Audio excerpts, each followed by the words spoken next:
Everyone, Aaron here for Zollotech, and this past week was filled with all sorts of random news, from things Apple's doing to different app updates and more. Also, there's less information about future products this week, although there are a few about the upcoming iPhone, iPads, and Macs. This is your news update for the week of November 7th, 2021. And the first thing is, if many of you, just like me, installed macOS Monterey, we're quite disappointed that there were no new wallpapers this year. Every year, they sort of take some new landscape wallpapers to match Monterey that's in California, last year with Big Sur, and we have all of the other years, but this year they didn't do that. So instead, some creators on YouTube, Andrew Levitt, Jacob Phillips, and Taylor Gray, decided to go make one for themselves. Every year, they go out and recreate what Apple has done. This year, since Apple didn't do it at all, they created their own. And so this is their wallpaper. And of course, I'll link that in the description if you want to check out their video and their other things. But this is the wallpaper they created. They even have some that sort of cycle throughout the day. So if you'd like to check that out, I thought maybe some of you would appreciate that, since that's Monterey in California. Now, the next thing is, if you're looking for AirPods Max, they're at an all-time low right now. As long as you're not looking for the space gray model, they're at $429 on Amazon. So they've lowered them. They're being sold directly from Apple. So if you're trying to get your hands on some AirPods Pro, they're by far my favorite AirPod is at this point. I use them all the time to edit video and listen to music, since they're pretty much the best wireless and noise canceling headphones out there. So that's my opinion, of course, but when it comes to wireless, they're great, very expensive, but at least they're a little bit less expensive this time around. Again, I'll link that in the description. Now, if you were hoping to get a new iPhone 13 series, whether that be the iPhone 13 mini, 13, 13 Pro, or 13 Pro Max that I have here, Apple has supposedly really ramped up production, and supply is said to be improving for the holidays. Many people are unable to get them. There's a 4-week wait at this point. Hopefully we'll see that come down rapidly very soon, so more people can get the new iPhone if they haven't already. A lot of people didn't upgrade last year with the iPhone 12 and they want something new, and so it would be a big leap for them. So hopefully we'll see that very, very soon.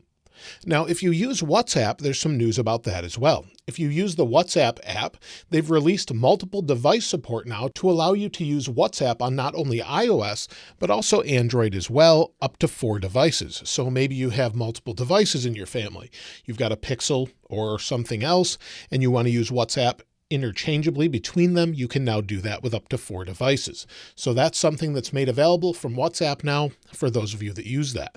So it's great to see them finally doing that. This past week, Apple updated the Apple ID website as well. It got a much needed overhaul with an all new design. So on a Mac, it looks a little bit different. So it looks like this, and it has a much better design with some better graphical interfaces. So just something to note, it seems to be one of the oldest designs that they've had, and now it's finally updated. Now, for those of you that might have an issue with your iPhone, maybe you have a screen or camera replacement that's needed. Unfortunately, some more people have found this year that not only swapping the camera components, but also the display will disable things like Face ID or your camera modules altogether. And so this is something that has been found out that really is a little bit unfortunate. If you break your display, you pretty much have to bring it to Apple if you want Face ID to be functioning again on the iPhone 13 series.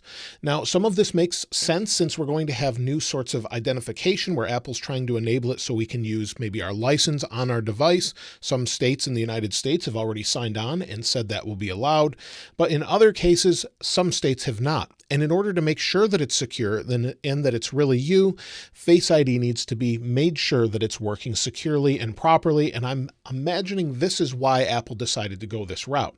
However, I would like to see some sort of tool enabled so that we can enable Face ID on our own if we want to repair our own devices. However, generally, if you have Apple Care, you're going to bring it to Apple anyway. But if you're in other countries or more remote locations, or even states that don't have nearby Apple stores, well, then it does make it a bit of a difficult thing when you have to replace a display on an iPhone 13 or maybe your camera modules. So hopefully we'll see some sort of update to that in the future, but at this point, that's what's been found out about it. Also, if you do need a major repair, Apple is now loaning out iPhone XR if you need a phone on the side. So this would be a bit unfortunate if you're coming from an iPhone 13 and they don't have any others to just give you in stock. Instead, they might send out your iPhone 13 or 13 Pro and give you an iPhone XR temporarily. At least they're giving replacement phones, but it is an iPhone XR, and so you'll either be grateful to get a newer phone or a bit disappointed to try and use something that's a little bit older, but either way, you'll still have a device on the go if your phone does need to be sent out and needs a major repair. So it's good to see that they're doing this, although I would like to see it be a little bit newer phone, maybe to entice those with older phones to upgrade as well. So maybe we'll see a change in that in the future, but that's something that Apple's doing now. Now, this past June, there was a listing by Apple on their website for an engineer that they needed, but it mentioned something called HomeOS. Then they quickly took that down before WWDC. In October, that popped back up and they mentioned HomeOS again. And this could be because iOS 15 includes support for a new standard called Matter, which will allow devices to maybe more securely and seamlessly connect overall. It's sort of grouped together with not only Apple, but Google and others, where it could be a very reliable and secure standard. And maybe they're working on a whole OS altogether. Now that they've posted listings twice and pulled them twice since they said HomeOS and we haven't heard of that, maybe we'll have an all new way to manage home devices. Right now, we pretty much only have HomePod and third-party devices, and I've found that it works well with some products and not so well with others, such as cameras. I've had issues with that from time to time where they just disappear, and other times just things not working properly. In some cases, it works great though. So maybe it's a better way to standardize things and then have their home OS maybe on a display coming later on. I would love to see that since Amazon and Google have a display to control everything. Maybe we'll see something like that in the future. Now, this past year, Apple made a big push on Apple Podcasts. They've been updating it a lot, not only the interface, but brought subscriptions and more. And now they have their own podcast that they've sponsored. And so if you go into search and look for Hooked, this is a new Apple original podcast that's a true crime sort of podcast. So there's others that are pretty popular called Criminal, but this is Apple's own. And so this makes me think we're going to see a lot of interesting content coming over the next few years. Maybe we'll see some different types of tech podcasts or more, but so far it looks like they've just got this one, and maybe we'll see some other sorts of things introduced later on. But right now, it's an all-new podcast. You can listen to it now, and it says also Apple TV Plus at the top. So it's just something that's new within podcasts if you use that app. So maybe I'll start to use it a little bit more and see if it's something that will work for me. Now, iPhone 14 and the next series of iPhones are said to use a new chipset. So this year we have the A15 Bionic. Next year we can expect the A16, but Apple is already working on new chips. They usually get about a 3-year jump on them from what designers have said. And so it looks like the next versions will be on a 4 nanometer process or a refinement of the 5 nanometer process according to DigiTimes. So this makes sense. It's fairly predictable that we're going to have new processors, that they're going to make some differences with them, and that they're going to make them better. So if they can make them smaller as far as the processes, as far as nanometers, we can get more power efficiency and better thermal management. So that would make a lot of sense if they're trying to push that direction. Now, a lot of you have been asking me when to expect iOS 15.2 Beta 2 or iOS 15.1.1, and based on what they've done year over year and month over month, I would expect a new beta as soon as tomorrow, the 9th or the 10th. So Tuesday or Wednesday, where we would have Beta 2 and maybe even a 15.1.1 this week.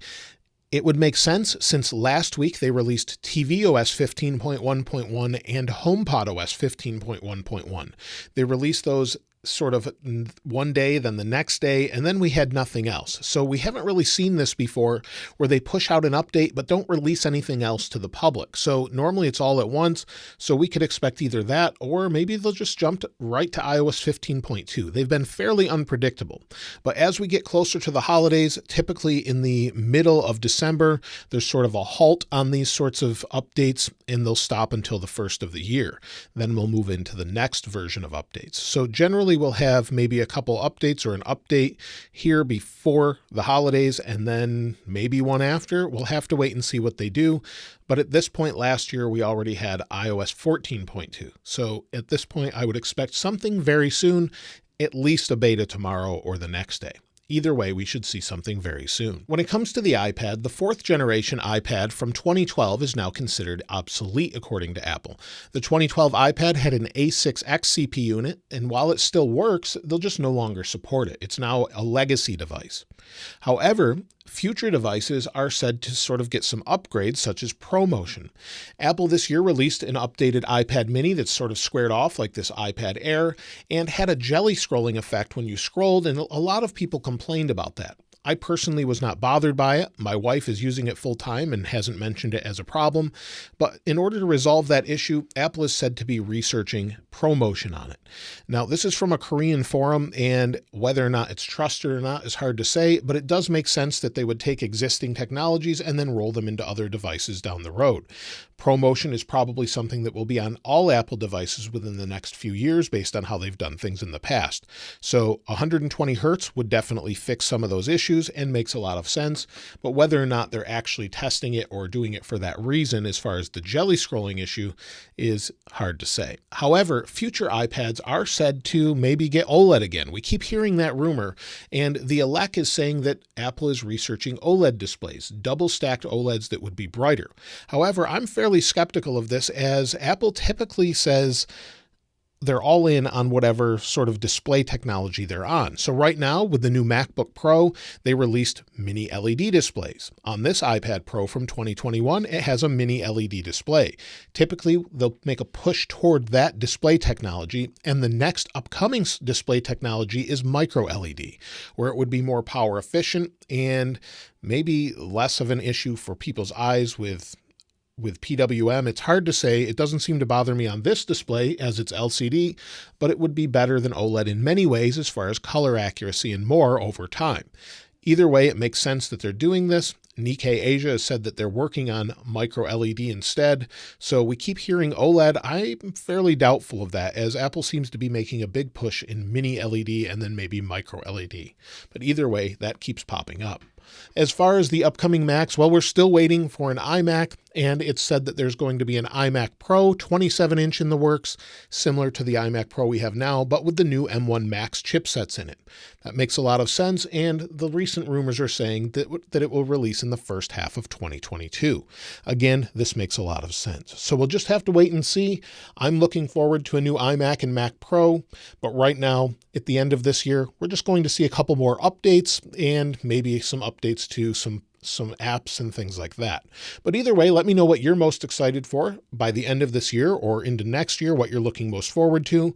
And of course, if you'd like to get your hands on this wallpaper, I'll link it in the description like I normally do. If you haven't subscribed already though, please subscribe. And if you enjoyed the video, please give it a like. As always, thanks for watching. This is Aaron. I'll see you next time.